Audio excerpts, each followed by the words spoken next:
የወሊድ ፊስቱላ በወሊድ ምክንያት በመራቢያ አካላት መካከል የሚከሰት የጤና እክል ነው። ይህም በተራዘመ ምጥ፣ በምጥ ወቅት ፈጣንና የቀዶ ጥገና ሕክምና ባለማግኘት እንዲሁም ያለዕድሜ ጋብቻ በሚደረጉበት ጊዜ የሚከሰት አስከፊ በሽታ ነው። በዓለም አቀፍ ደረጃ ከ2 ሚሊዮን በላይ ሴቶች ከፊስቱላ ጋር ይኖራሉ ተብሎ ይገመት የነበረ ቢሆንም በቅርቡ የወጡ የተሻሻሉ የጥናት መረጃዎች እንደሚያሳዩት ከሆነ በዓለም አቀፍ ደረጃ ከችግሩ ጋር የሚኖሩ ሴቶች ቁጥር ወደ ግማሽ ሚሊዮን አካባቢ ዝቅ ብሏል። ችግሩ በበለጸጉት ሀገራት ሙሉ በሙሉ የጠፋ ሲሆን ከሰሃራ በታች ባሉት አፍሪካና በእስያ ፓሲፊክ ሀገራት 97 በመቶ የፊስቱላ ተጠቂ የሚገኝባቸው ሀገራት መሆናቸውን መረጃዎች ያመላክታሉ። ኢትዮጵያ ከሰሃራ በታች ባሉት አፍሪካ ሀገራት መካከል በፊስቱላ ህመም ከፍተኛውን ቁጥር እንደምታስተናግድ የተለያዩ ጥናታዊ መረጃዎች ያመላክታሉ። በዚህም ከ110 ሺህ በላይ ሴቶች ከፊስቱላ ህመም ምልክቶች ጋር እንደሚኖሩም ነው መረጃዎች የሚጠቁሙት። በዚህም አብዛኛዎቹ በገጠር የሚኖሩ ሆነው እድሜያቸው ከ20 ዓመት በታች የሆኑ ወጣቶች፣ ያለ እድሜያቸው ያገቡ፣ በድህነት ውስጥ ያሉና የጤና ተደራሽነት በሌለባቸው አካባቢዎች የሚኖሩ ሴቶች ናቸው። ሐምሊን ግብረሰናይ ድርጅት በዓለም አቀፍ ደረጃ በወሊድ ምክንያት የሚከሰት የፊስቱላ ሕክምና በመስጠት የሚታወቅ ተቋም ነው። ተቋሙ በኢትዮጵያ ውስጥ በርካታ የሕክምና ማዕከላት ያሉት ሲሆን ከእነዚህም ማዕከላት ውስጥ ይርጋለም ሐምሊን ፊስቱላ ማዕከል ተጠቃሽ ነው። ማዕከሉ ከተመሰረተ 2 አስርት ዓመታት ያስቆጠረ ሲሆን በዚህም በርካታ የፊስቱላ ህመም ያለባቸው ሴቶች ተቀብሎ አስፈላጊውን የሕክምና አገልግሎት በመስጠት ማስተናገድም ችሏል። አሁንም አስፈላጊውን የሕክምና አገልግሎት በመስጠት ደረጃ ላይ ይገኛል። ይርጋለም ሐምሊን ፊስቱላ ማዕከል በሀገራችን ላይ ካሉት 5 ማዕከላት በሁለተኛነት የተመሰረተ ነው። በፈረንጆቹ አቆጣጠር በ2006 አካባቢ ነው የተመሰረተው።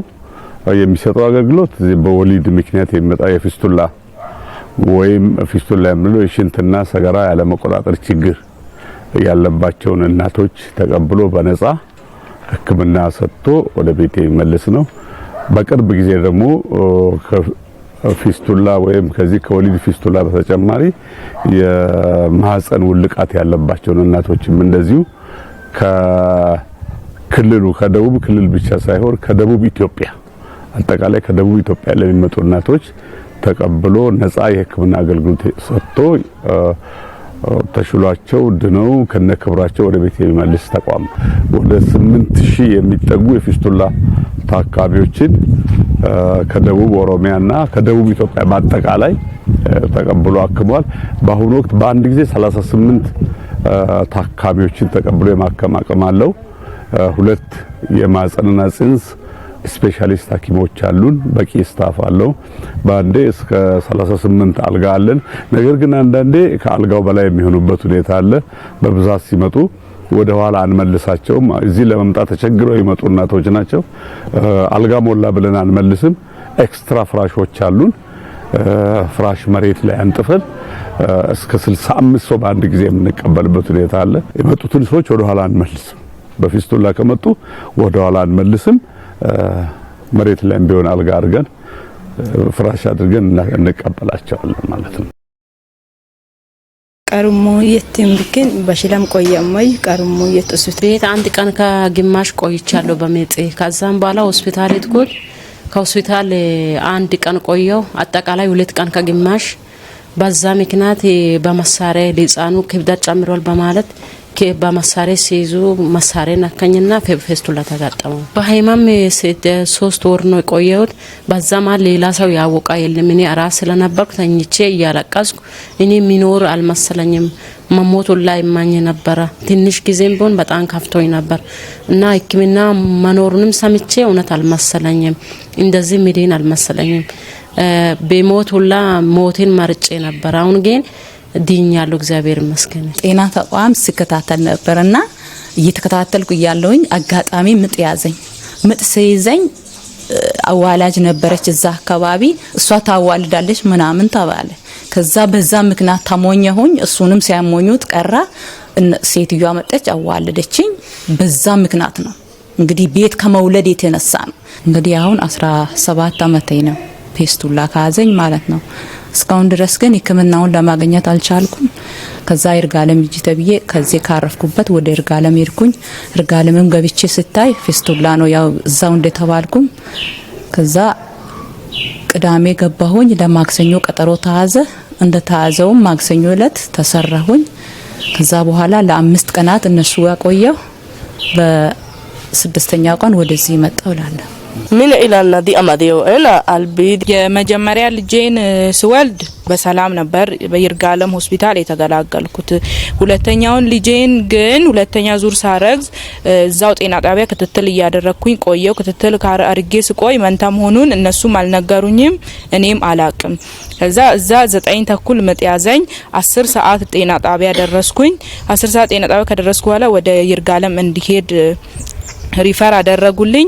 ወደ ይርጋለም ከሄድኩ ይርጋለም ስደርስ ደግሞ ሁለቱም በሆዴ ውስጥ ሞቷል። በዛ ሰዓት ኦፕራሲዮን ሲያደርጉኝ የፊስቱላ ችግር ገጠመኝ። ፊስቱላው ከተከሰተብኝ 5 አመት ያህል ተደብቄ ኖር ያለው ለማንም አልነገርኩኝም። ከባለቤቴ ውጪ ማንም አያቅም። ያው በብዛት ረጅም ሰዓታት ምጥ ላይ በመቆየት ነው ይሄ ችግር የሚከሰተው። አልፎ አልፎ ደግሞ በኮኦፕሬሽንም በኋላ እንደዚህ አይነት ችግሮች ሊከሰቱ ይችላሉ። በየትኛውም እድሜ ክልል ይሄ ፊስቱላ ሊከሰት ይችላል። ምክንያቱም ረጅም ሰዓታት ምጥ ላይ በመቆየት የሚከሰት ችግር ስለሆነ ማለት ነው። አሁን በገጠር አካባቢ ያሉ እናቶች የእርግዝና ክትትል አያደርጉም። ስለዚህ የእርግዝና ክትትል ባለማድረጋቸው የተነሳ ያላቸውን ችግር ባለማወቃቸው ወደ ጤና ተቋም ሄደው አይከታተሉም። ወሊዳቸውንም በጤና ተቋም አያደርጉም ማለት ነው። ስለዚህ በዛ የተነሳ ቤታቸው ለረጅም ሰዓታት ምጥ ላይ ይቆያሉ።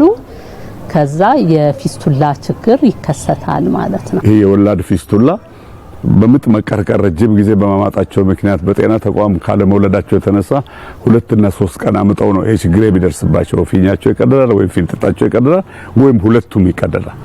ፊኛቸውን ፊንጥጣቸውን የሚቀደድበት ጊዜ ይሄ በተለምዶ ሽንትና ሰገራ ተቀላቀለ ምናምን ብሎ ይላሉ ሰዎች።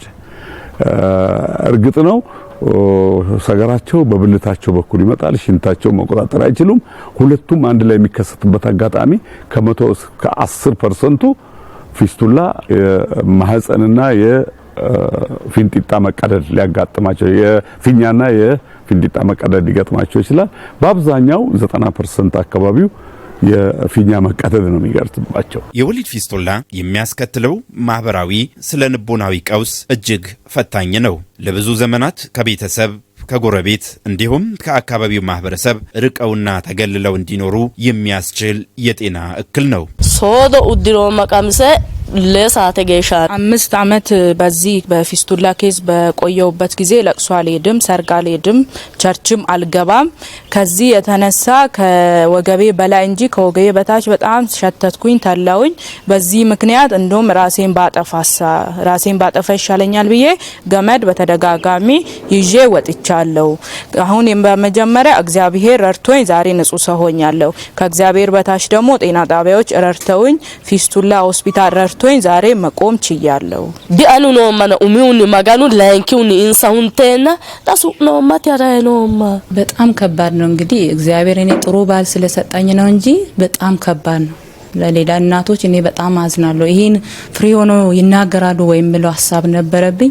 እኔና እሱ በጣም ስንሰቃይ ነው በዚህ ሁኔታ የቆየ ነው። ከሱ መልካምነት የተነሳ እሱ በማንከባከቡ ማለት ነው። እንግዲህ እንዲህ ስላችሁ ይገባቸዋል ወንድ እንዴት ሴትን እንደምጠብቅ።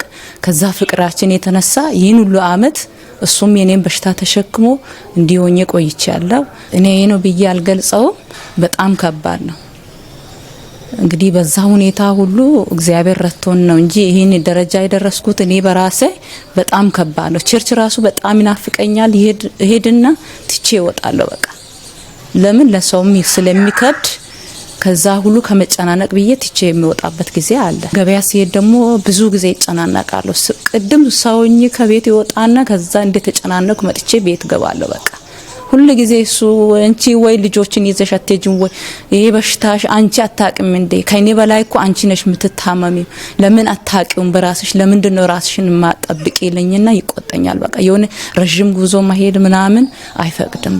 ሩቅ ቦታ ለቅሶ ካለ ራሱ ያስፈቅዳል እንጂ ብዙ ጊዜ የማሄድ እድል የለኝም። አንድ እናት ሽንት ይፈሳታል አይደለ? ሌላም አልፎ ሰገራም ሊፈሳት ይችላል። ስለዚህ ይሄ ሰገራ እየፈሰሳት ሽንት እየፈሰሳት ቡና ሄዳ መጠጣት አትችልም፣ ጎረቤት ሄዳ ማለት ነው። ሁለተኛ ደግሞ ቤተክርስቲያን ራሱ መሄድ አትችልም፣ ምክንያቱም ሽንት ይፈሳል።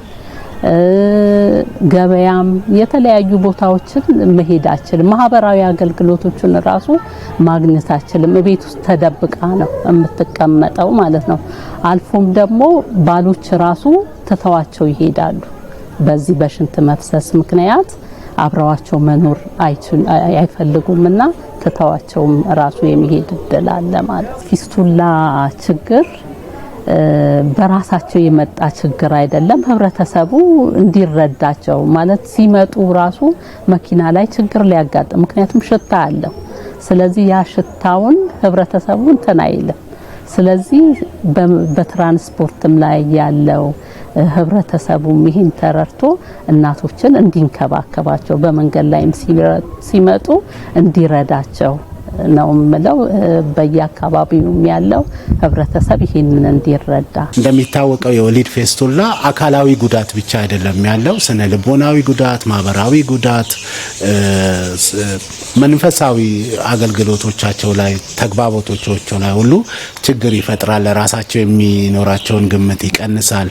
ለቅሶ ኤኒ ማህበራዊ ኢቨንቶች ላይ አቴንድ ማድረግ አይችሉም። ሴቶቹ በሽንት ወይም ሰገራ ባለመቆጣጠር ችግር ምክንያት ስለሚሸቱ ማህበረሰብ ውስጥ በቀላሉ ሄደው እንደማንኛውም ሰው የማህበራዊ መስተጋብሮቻቸውን መፈጸም አይችሉም። ይሄ ብቻ አይደለም፣ በቤት ደረጃ አብሮ መብላት፣ አብሮ መጠጣት፣ ምግብ ማብሰል እንኳን ኃላፊነት አይኖራቸውም። ከዚህ የተነሳ አብዛኞቹ ሴቶች ለፍቺ ይዳረጋሉ። አጠቃላይ የሆነ የስነ ልቦና፣ የማህበራዊ፣ የኢኮኖሚ፣ የአካላዊ ቀውስ ውስጥ ነው የሚገቡት። ይሄ በሚደርስባቸው ጊዜ ብዙውን ጊዜ አሁን በዚህ በደቡብ ላይ አየነው። የኛ ኦብዘርቬሽን ምንድነው? ባሎቻቸው አይፈቷቸውም። ብዙዎቹን ግን ምንድነው የሚያደርጉት? ሌላ ያገባሉ። እነሱን ቁጭ አድርገው ሌላ ነው የሚያገቡት። ሴቶቹ ወደ ህብረተሰብ አይቀላቀሉም፣ ምክንያቱም ሽንት ይፈሳቸዋል። በዛ ሽንት ምክንያት ሽንቱ ጠረን አለው። ጠረን የሚኖሩ ደግሞ ውሃ አይጠጡም። ሽንት ውሃ ከጠጣው ሽንት ይፈሰናል ብሎ ስለሚያስቡ ውሃ ከመጠጣት ይቆጠባሉ። ያቺ መቼም ሲበላ ምንም ሲል ትንሿ ፊት ኮንሰንትሬት ሊሆን ሽታው ከባድ ነው። በዚህ የተነሳ ሴቶቹ ወደ ቤተክርስቲያን አይሄዱም፣ መስጊድ አይሄዱም፣ ገበያ አይወጡም፣ የዘመድ ሰርግ አይሄዱም፣ የዘመድ ለቅሶ አይወጡም።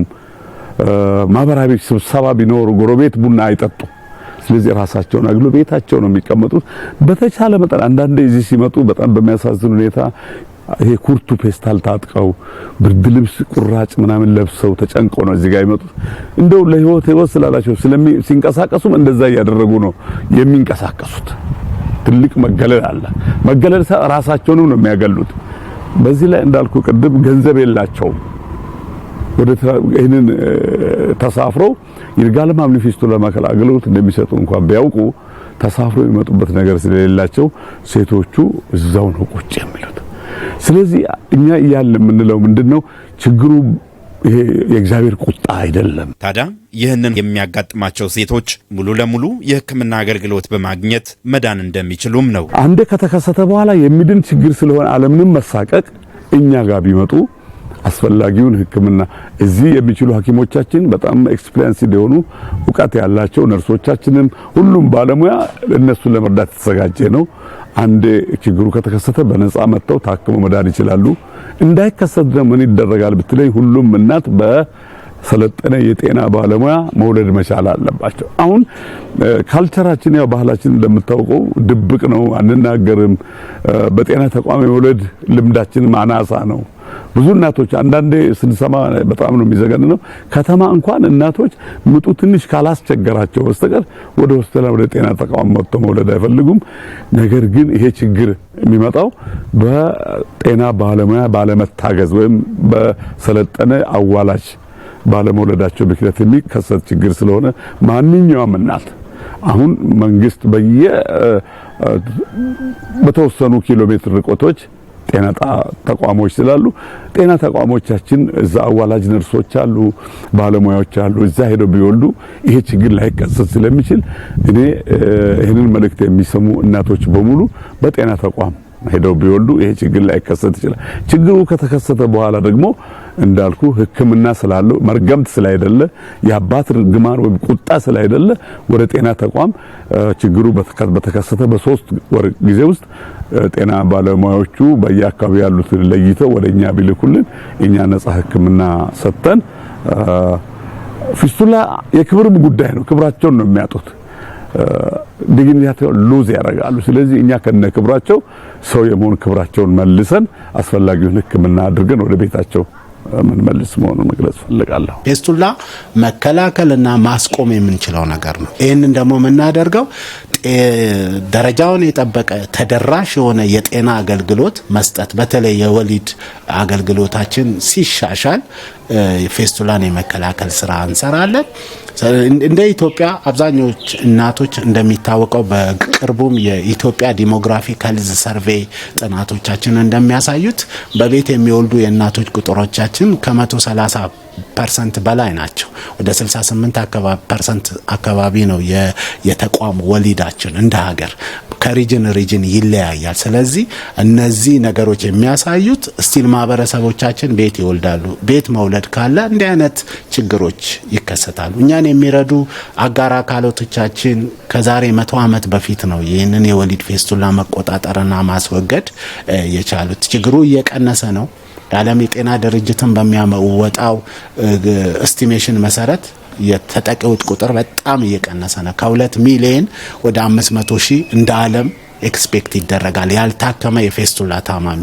ይሄ ማለት ከባድ የሆነ የመቀነስ አዝማሚያ ያለው ግን ስቲል ተጠቂ የሆኑ ሰዎች 5 ዓመት 6 ዓመት 7 ዓመት ከፊስቱላ ጋር የቆዩ እናቶች በየቤቱ እንዳሉ ይገመታል። ሂሊንግ ሃንድስ ኦፍ ጆይ ሌላው መንግስታዊ ያልሆነ ድርጅት ሲሆን በወሊድ ፊስቱላ ላይ በ3 ዋና ዋና ዘርፎች ላይ የሚሰራ ተቋም ነው። ይህም የወሊድ ፊስቱላ መከላከል፣ በወሊድ ፊስቱላ የታመሙ ሴቶችን ከየአካባቢ ፈልጎ የማውጣት ስራ እንዲሁም የወሊድ ፊስቱላ ሕክምና የወሰዱ ሴቶችን የማገገምና መልሶ የመቀላቀል ስራ የሚሰራ ድርጅት ነው። ላለፉት ዓመታት ተቋሙ የወሊድ ፊስቱላ ሕክምና የወሰዱ በርካታ እናቶች ተቀብሎ እንዲያገግሙ በማድረግ የተለያዩ ስለ ልቦናዊና ሙያዊ ስልጠናዎችንም በመስጠት ወደ ማህበረሰቡ እንዲቀላቀሉ አድርጓል። ይህንንም ተግባር አሁንም ከሐምሊን የወሊድ ፊስቱላ ማዕከል የሚመጡ እናቶችን ተቀብሎ አስፈላጊውን ድጋፍና ክትትል በማድረግ ወደ ቀድሞ ህይወታቸውን እንዲመለሱ በማድረግ ደረጃ ላይም ይገኛል። የመጀመሪያውና አንደኛው ተግባር የሕክምና አገልግሎት እንዲያገኙ ማድረግ ነው። ስለዚህ ሂሊንግ ሃንድስ ኦፍ ጆይ የተደበቁ እናቶች ወደ ጤና ማዕከል በተለይ ይርጋለም አምሊን ሆስፒታል በመግባት የሕክምና አገልግሎት እንዲያገኙ ያስችላል። ከሕክምና አገልግሎት በኋላ የማገገሚያ ማዕከል ገብተው የተለያዩ የምክርና የስልጠና አገልግሎቶች ይሰጣቸዋል። ከነዚህ መካከል የስነ ልቦና የምክር አገልግሎት፣ የህይወት ክህሎት የምክር አገልግሎት፣ የገቢ ማስገኛ ስልጠና፣ የጤና ስልጠና እንሰጣለን። ይህን ከሰጠን በኋላ ደግሞ ወደ ማህበረሰቦቻቸው እንዲቀላቀሉ ከተቀላቀሉ በኋላ ደግሞ የገቢ ማስገኛ ላይ እንዲሰማሩ የገቢ ማስገኛ ኢንካይንድ ሳፖርት እናደርጋለን። ላም፣ በሬ፣ ፍየል፣ በጎች እና ፒቲ ትሬዲንግ ላይ እንዲሰማሩ በማድረግ ኢኮኖሚካሊ ኢምፓወር እንዲሆኑ ለማድረግ ኢንዲፔንደንት እንዲሆኑ ለማድረግ እንሞክራለን። በተቻለ መጠን እናቶች ከወሊድ ፊስቱላ ከዳኑ በኋላ ወደ ማህበረሰባቸው ከተመለሱ በኋላ የጤናማ እናትነት አምባሳደር ሆነው ለማህበረሰባቸው አስተዋጽኦ እንዲያደርጉ፣ ነፍሰ ጡር እናቶች እንደነሱ ሰለባ እንዳይሆኑ፣ የዚህ ችግር ተጠቂ እንዳይሆኑ በጊዜ ወደ ጤና ተቋም እንዲሄዱ፣ የወሊድ አገልግሎት በጤና ተቋም እንዲጠቀሙ ለማስቻል ግፊት እንዲፈጥሩ ማህበረሰባቸው ላይ ተልእኮ ሰጥተን ነው የምንሸኛቸው። ሁለተኛው ተልእኮ የምንሰጣቸው የተደበቁ እናቶች በሕክምና እጦት በመረጃ እጦት ምክንያት የሚታከም ሳይመስላቸው የተደበቁ የፊስቱላ ተጠቂ የሆኑ እናቶችን ፈልገው ወደ ሕክምና ማዕከል እንዲያመጡ ወደኛ እንዲያመጧቸው በማድረግ የጤናማ እናትነት አምባሳደር ወይም ሴፍ ማዘርሁድ አምባሳደር ብለን ነው መጨረሻ ላይ የምንሸኛቸው። ሲወጡ ፕሮግራሙ የተለያየ ነገር ሳፖርት ያደርጋቸዋል። ሬዲዮ፣ ሞባይል፣ ጥላ፣ ቦርሳ፣ የተለያዩ ቱልኪቶች ሰጥተን ነው የምንሸኛቸው። ይሄም አይደንቲፊኬሽኑና ፕሪቬንሽን ስራው ላይ እንዲሰማሩ እድል ለመፍጠር ነው። ፊስቱላ አካማኒ ሚኒ ፉሉማ ሁኒ ሾይሊና ላይንኪ ባራ ሚኒ ያዳዳው በፊስቱላ ኬዝ ልታከም መጥቼ 45 ቀን ቆይቻለሁ። 45 ቀን ቆይቼ ደግሞ አሁን ደህና ሆኛለሁ። በፊት በፊስቱላ ኬዝ በነበርኩ ጊዜ 3 ሊትር ውሃ እንኳን አልይዝም። ውስጤ ላይ ደግሞ እዚህ አካባቢ ሆነ የሚሰማኝ ነገር ነበረ በፊስቱላ ኬዝ በተጠቃው ሰዓት። ግን ከህክምናው በኋላ ግን ውሃውንም አመጣለሁ፣ ጤናማ ሰው የሚሰራውንም ስራ እሰራለሁኝ። አሁን ሙሉ ለሙሉ ድኛለሁ። እንደኔ ተጠቃችሁ ግን እንኳን 5 አመት 1 ወር መቆየት የለባችሁም። ስለዚህ ህክምናው በነፃ ነው፣ አልጋ በነፃ ነው፣ ቅባት ይሰጣሉ፣ ሳሙና ይሰጣሉ። ከናንተ የሚያስፈልገው ነገር ምንም የለም። ህክምናው በነፃ ስለሆነ ኑና ታከሙ እላችኋለሁ። ጠፋዮ ከራንቾ ነፃ ብሎ ሲደስደኖም አሁን ለጤንነቴ እንግዲህ ከይርጋለም ከመጣው ወዲህ እዚህ ትልቅ እንክብካቤ አለን። ከንጽህናችን ጀምሮ ከአመጋገባችንም ካለባበሳችን በቃ ሁሉ ነገራችን ተጠብቆ በጣም ቁስላችንም አሁን ራሱን ረስተናል። እንግዲህ እንደኔ ከሆነ ረስቼዋለሁ። በመጣው በ2 ቀናት ውስጥ በጣም ከብዶኝ ነበር። እንግዲህ መታጠብ አለ ደግሞ ህጉም ደግሞ ምለው ምንድነው በትኩስ ውሃና በጨው መዘፍዘፍ ነው ዋናው አላማ ማለት ነው ከታከሙ በኋላ። ያንን ደግሞ እዚህ እነሱም እየረዱን እየሰጡን ጧትና ማታ እየተዘፈዘፈን እና ምግባችንም በአግባቡ ተጠብቆ ንጽህናችንም ተጠብቆ በጥሩ አመለካከት እዚህ ውስጥ አሁን እስከ ዛሬ ድረስ በሰላም አለ። ያው እኔ ለእናቶች ማስተላለፍ የምፈልገው የመጀመሪያ እናቶች አሁን ብዙ ጊዜ እኔ ልማት ቡድን ላይ እሰራለሁ። ቅድመ ክትትል አድርጉ ሲባል የሆነ እንደሞኝነት ያሉ፣ ይሄ ግን ጥሩ አይደለም። አንድ እናት የወር አበባ ሳታይ 2 ወር ከቆየች በዛ ሰዓት ጀምራ መከታተል መጀመር አለባት፣ ጤና ጣቢያ ላይ ማለት ነው። ክትትል ማድረግ አለባት እና ክትትል እያደረገችም ድንገት እቤት መውለድ የለባትም። እኔ እንግዲህ ክትትል ቢያደርግም እቤት ከወለድኩበት ችግር ነው አሁን እዚህ ፌስቱላ ለመውደቅ የቻልኩት ማለት ነው። አንድ እናት እቤት ባትወልድ የሚለውን ነው ማስተላለፍ የሚወደው እና ጤና ተቋም ላይ ሄዳ ስትወልድ እንዲህ አይነት ችግር አያጋጥማትም እላለሁ። ይሄንን አስተላልፍላቸዋለሁ። ደግሞ ፌስቱላ ያላት እናት ራሷን ግልጽ ብታደርግ እኛ አምባሳደሮች ሄደን ስንጠይቃት ስናማክራት እና ደግሞ ስብሰባ ላይ ቀበሌ ስብሰባ ላይ ጤና ኤክስቴንሽኖች ጋር ሄደን ስናስተምር እና ምክር ስንሰጣቸው እንደ ፈቃደኛ ሆኖ ከዚህ ዲነው እንደኛ እንዲፍሪ ሆኖ የመኖር እድልን ቢያገኙ ማለት ነው። እንደገና አዲስ ህይወትን መፍጠር ማለት ነው። ከፌስቱላ አንድ እናት ዳነች ማለት አዲስ ህይወቷን ፈጠረች ማለት ነው። እንደዛ ብዬ ማስተላለፍ ይወዳለሁ። ረጅም ሰዓታት በምጥ ላይ መቆየት፣ የተቀረቀረ ምጥ ማለት የሽንት ፊኛ ቀዳዳ፣ የሰገራ ቱቦ ቀዳዳን ብቻ አይደለም የሚያስከትለው። ከዛ ለረጅም ሰዓታት ሲቆዩ በሆዳቸው ውስጥ ህፃናቶች ይሞታሉ፣ የመራመድ ችግር ያጋጥማቸዋል። ከማህበረሰቡ ራሱ በሽንት መፍሰሱ ምክንያት ተገልለው ነው የሚኖሩት ማለት ነው። ገበያ መሄድ አይችሉም። ቤተክርስቲያን፣ የተለያዩ አገልግሎቶች በዚህ ችግር ምክንያት ማግኘት አይችሉም። ስለዚህ ማንኛውም እናት የእርግዝና ክትትል ብታደርግ፣ ወሊዷን በጤና ተቋም ብታደርግ አሁን እነዚህ የጠቀስኳቸውን ችግሮች ሁሉ እንዳይከሰት ይሆናል ማለት ነው እና ሌላም አልፎ ምንድነው ሞትም አለ ማለት በደም መፍሰስ እናቶች እቤት በመውለድ ምክንያት እስከ ሞትም ደረጃ ሊደርሱ ይችላሉ ማለት ነው እና ስለዚህ ምክሬ ምንድነው የእርግዝና ክትትል እንዲያደርጉ፣ ወሊዳቸውን በጤና ተቋም እንዲያደርጉ ነው ለእናቶች ምክር የምሰጠው ማለት። ፌስቱላ ችግር በገጠሪቱ የኢትዮጵያ ክፍል በብዛት አለ። ስለዚህ ማንኛውም እናት 8 ጊዜ የጤና ክትትል በእርግዝና ወቅት ማድረግ አለባት። በጊዜ የወሊድ አገልግሎቷን ወደ ጤና ተቋም በመሄድ የወሊድ አገልግሎት እንድትጠቀምና ወሊድን በጤና ተቋም ባደረግን ቁጥር እናትነትን ሴፍ እናደርገዋለን። እናት ልጅ ለመውለድ ህይወት ለመስጠት ስትል ነው እንዲህ አይነት በርካታ ችግሮች የሚያጋጥሟትና ስለዚህ ይህንን ለማስቀረት ሁሉም አካል ባለድርሻ አካል ግንዛቤ ከመፍጠር ጀምሮ የኛ ችግር ነው፣ የሌላ አካል ችግር አይደለም። አብዛኛው ከግንዛቤ እጥረት አንጻር እዚህ አካባቢ የለም ፌስቱላ፣ ደቡብ አካባቢ አለ ወይ ያላቻ ጋብቻ ጋር እንትን ብዙ አይደለም ያላቻ ጋብቻ ወይም እድሜው ሳይደርስ የሚደረግ ወሊድ ዝቅተኛ ነው ተብሎ ይታሰባል። ኢትዮጵያ ብዙ ቲኔጅ ፕሬግናንሲ ወይም እድሜያቸው ከ20 በታች ሆኖ የሚከሰት እርግዝና ብዙ ያለባት ሀገር ናት። እንደ ሀገር 10% የሚያክለው እርግዝና እድሜው ከ19 በታች በሆኑ ሴቶች ላይ የሚከሰት ነው። ይሄ ማለት ደግሞ የተደራጀ ወይም የዳበረ አጥንት ሳይኖራቸው ነው ለእርግዝና የሚዳረጉት። ይሄ ዋናው ፋክተር ነው።